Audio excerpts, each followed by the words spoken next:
Ya, Assalamualaikum warahmatullahi wabarakatuh. Apa kabar pemirsa? Senang sekali malam hari ini saya Dedi Irawan bisa kembali hadir menjumpai Anda di Lobi Belajar Lebih Memahami.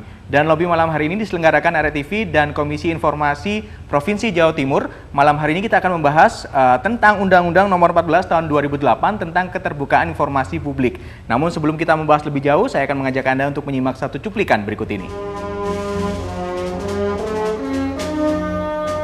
Keterbukaan informasi publik salah satu faktor terpenting dalam mewujudkan penyelenggaraan pemerintahan yang transparan, efektif, efisien, akuntabel, serta dapat dipertanggungjawabkan. Pasca lahirnya Undang-Undang Nomor 14 Tahun 2008 tentang Keterbukaan Informasi Publik, setiap warga negara, baik perorangan maupun organisasi, berhak untuk memohon atau meminta informasi yang ingin diketahuinya dari badan publik, eksekutif, legislatif, yudikatif, partai politik, BUMN, BUMD, dan organisasi yang dalam penyelenggaraannya mendapat bantuan dari APBN maupun APBD. Artinya, undang-undang ini memberikan kewajiban kepada badan publik untuk terbuka, baik dengan publikasi informasi secara proaktif. Salah satu tujuan dari transparansi informasi ini tak lain adalah menutup celah tindakan korupsi. Lantas, setelah diterapkan sejak 1 Mei 2010, bagaimana penerapan Undang-Undang Nomor 14 Tahun 2008 tentang Keterbukaan Informasi Publik di Jawa Timur? Apakah undang-undang ini terbukti efektif menekan angka kasus korupsi yang terjadi di Jawa Timur? Semuanya akan dibahas di Lobi Belajar Lebih Memahami. Ya, peran transparansi informasi publik dalam mencegah korupsi itulah tema yang akan dibahas untuk malam hari ini. Dan untuk membahas tema ini sudah hadir bersama saya perkenalkan ada Ibu Zulaika, Wakil Ketua Komisi Informasi Jawa Timur. Selamat malam, saya panggilnya Ibu Yuli, akrabnya. Ibu Yuli, apa kabar malam hari ini, Bu? Baik, baik. Baik ya. Di samping Ibu Yuli ada Pak Mokhtar W. Utomo, pengamat politik Universitas Trunojoyo. Selamat malam, Pak Mokhtar. Selamat malam. Kabarnya sehat, Pak, malam hari ini? Sehat. Ya, malam hari kita membahas bagaimana peran transparansi informasi publik dalam mencegah korupsi, khususnya di Jawa Timur. Kalau membahas tentang Undang-Undang Nomor 14 Tahun 2008 ini kan sudah diterapkan sejak tahun 2010 ya, Bu ya? Ya. Nah, sejauh ini dalam perjalanannya, Bu, sampai dengan tahun 2014, apakah sudah cukup optimal kalau Ibu melihatnya? Jadi karena ini undang-undang masih tergolong baru ya, baru 4 tahun ini diaplikasikan, maka memang masih banyak sekali kekurangan-kekurangan ketika mengaplikasikan ini, terutama di badan publik. Badan publik itu kan memang salah satu sasaran dari Undang-Undang Nomor 14 Tahun 2008 ini, supaya mereka salah satunya adalah membuat atau membangun PPID, Pejabat Pengelola Informasi dan Dokumentasi, di mana pejabat pengelola informasi dan dokumentasi inilah yang akan mengelola informasi, kemudian informasi itu dibagikan atau di-sharing gitu kepada masyarakat luas melalui media yang murah dan mudah dijangkau. Nah, PPID di Badan Publik di Jawa Timur ini memang sudah semuanya ada semua di semua badan publik di Jawa Timur, tetapi memang belum optimal. Belum optimalnya itu seperti apa yang terlihat, Bu? Ada beberapa badan publik yang kemudian mereka masih belum melaksanakan undang-undang ini secara sebenar-benarnya. Misalkan mereka masih ketakutan ketika ada rasa takut lah, ada rasa was-was begitu ketika mereka harus men-share anggaran, terutama anggaran memang ketika itu ketika itu harus dibuka di webnya atau itu dibuka untuk masyarakat secara luas begitu, mereka masih ketakutan atau bukan ketakutan ya, tapi was-was gitu.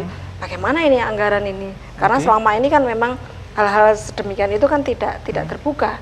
Baru 4 tahun ini ada beberapa daerah, ada beberapa SKPD, ada beberapa badan publik di Jawa Timur ini yang memang sudah bagus sekali, mereka membuka bahkan 3 bulan sekali diupdate. Tapi ada juga yang memang belum sama sekali. Seperti itu. Kalau kondisinya. Pak Mokhtar melihatnya semenjak ini diterapkan begitu, Pak, perjalanannya sampai dengan 2014? Ya, kalau bicara soal BPID ya, kebetulan saya sendiri punya pengalaman di beberapa kabupaten di Jawa Timur ini dalam proses upaya untuk membentuk gitu ya. Dan juga maksimalkan yang sudah dibentuk. Ketika itu bekerja sama dengan beberapa lembaga lah. Fenomenanya memang hampir sama seperti yang disampaikan oleh Bu Yuli ya, bahwa sejauh ini adanya PPID di berbagai kabupaten kota itu lebih semata karena untuk memenuhi kebutuhan undang-undang menurut pengamatan saya. Okay. Jadi bukan karena adanya spirit, betul-betul karena adanya spirit untuk menciptakan keterbukaan informasi publik. Ya, ini didasari oleh banyak fakta ya, selain persoalan tadi yang disampaikan oleh Bu Yuli. Ada beberapa hal yang kami temui, misalnya betapa untuk publik untuk mendapatkan informasi melalui PPID itu tidak mudah. Harus ngisi form. Prosesnya berbelit-belit begitu. Prosesnya agak rumit lah. Okay. Yang sesuatu yang tentu itu tidak disukai oleh publik. Laopo saya mau njaluk informasi ada ribet gini gitu kan. Terus yang kedua, beberapa daerah yang kita jumpai front desk dari PPID itu tidak ditempatkan pada posisi yang strategis. Padahal kan itu ujung tombak tempat untuk men-share berbagai informasi yang dimiliki oleh badan publik kepada publik. Tapi tempatnya disetting sedemikian rupa sehingga bahkan publik tidak pernah tahu bahwa di daerahnya, di kabupatennya itu ada PPID. Oke. Taruh di paling belakang, kantornya paling kecil, kadang bahkan mungkin dikesankan itu masih humas atau lembaga arsip. Yeah. Okay. Atau mungkin ini sama kejadian seperti yang ada di Bondowoso. Ada satu artikel ini saya ambil dari infobondowoso.net. Headline-nya adalah Komisi Informasi Publik Jatim kritik ketertutupan Pemda.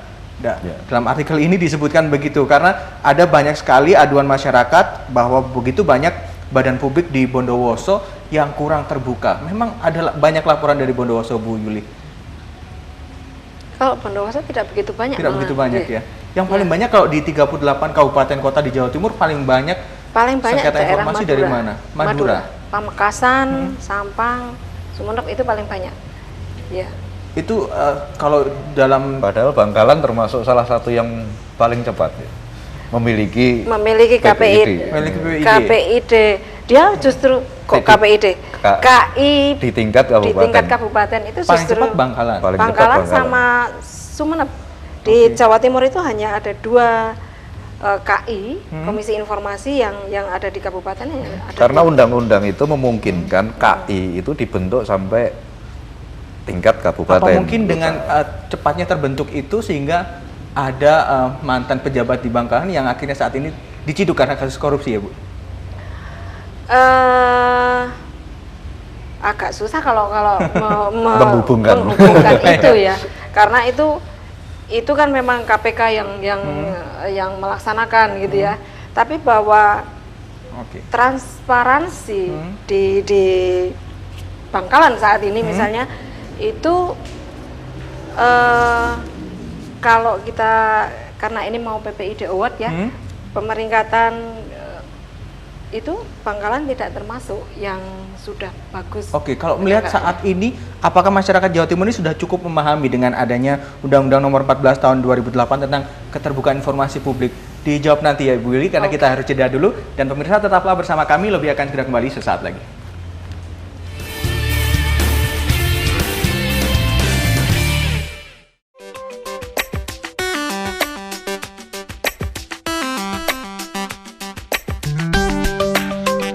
Eksistensi mie letek juga berhadapan dengan mie instan yang menyebar di segala penjuru.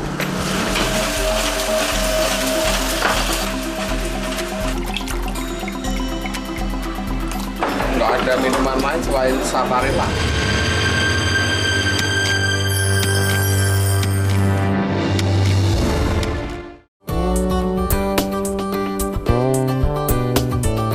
Manusia merupakan makhluk ciptaan Tuhan yang paling sempurna karena manusia diciptakan dengan akal pikiran yang tidak dimiliki oleh makhluk Tuhan lainnya.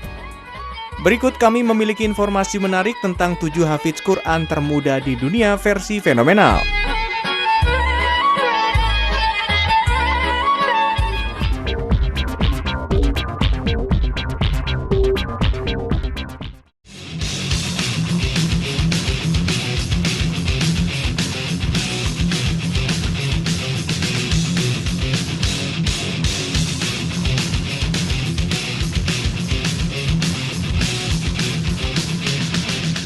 Alat-alat ini dia itu statusnya sudah dilindungi, soalnya jumlahnya di alam itu sudah semakin sedikit.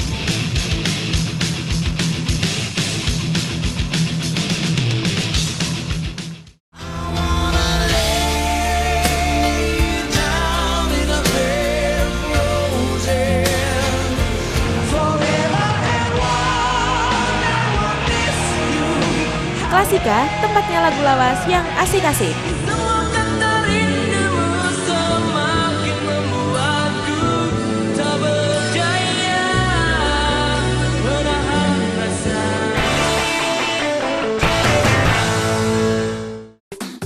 Selamat pagi Bolo, ketemu lagi dengan saya Yuda di acara Segar Bugar.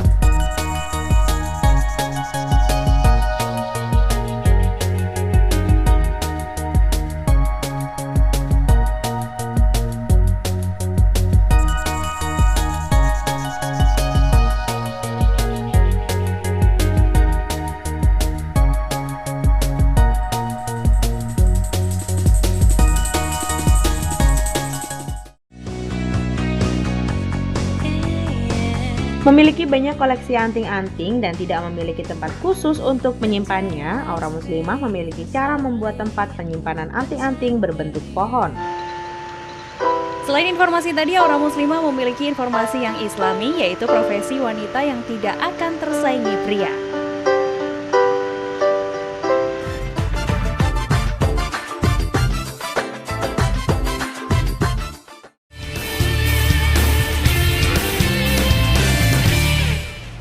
Ya, terima kasih Anda masih bersama kami di lobi yang malam hari ini diselenggarakan Arya TV dan Komisi Informasi Provinsi Jawa Timur. Kita lanjutkan lagi. Bu Yuli, apakah masyarakat Jawa Timur sudah cukup tahu dengan Undang-Undang Nomor 14 tahun 2008 tentang keterbukaan publik ini sehingga partisipasi masyarakat juga akhirnya cukup aktif begitu, Bu?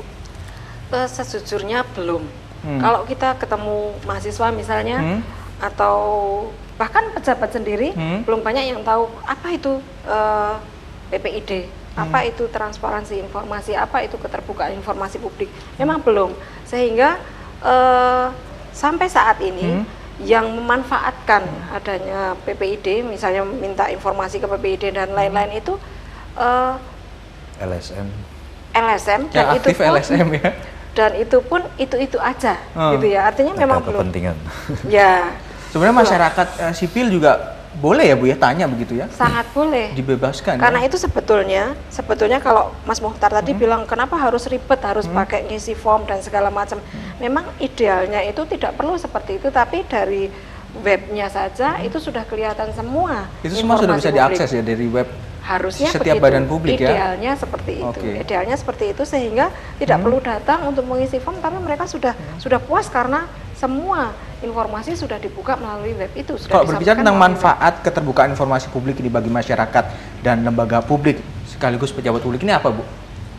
Manfaatnya ya, transparansi informasi itu adalah dasar dari sebuah negara yang tidak ada korupsi, artinya bebas korupsi. Kenapa? Karena tidak ada yang ditutup-tutupi. Masyarakat tahu semua informasi dari penyelenggara negara dan dari badan-badan publik yang lain, sehingga dengan demikian ada kontrol sosial dari masyarakat. Karena dia sudah tahu, dia sudah paham semua informasi itu. Jadi tidak ada lagi main-main belakangan karena informasinya ditutup-tutupi, misalnya seperti itu. Anggaran tidak lagi ditutup-tutupi, tapi semuanya terbuka. Kalau semuanya terbuka kan tentu itu akan menuju ke arah negara yang bebas korupsi. Oke, kalau yang selama ini Pak Mokhtar sendiri alami mungkin dengan teman-teman LSM lain ketika ingin menanyakan satu kebutuhan informasi terhadap satu badan publik begitu, selain birokrasi yang agak berbelit-belit, biasanya apa yang biasanya sikap yang suka mereka tampilkan gitu ketika ada yang ingin mengulik-ngulik begitu Pak? Jadi yang perlu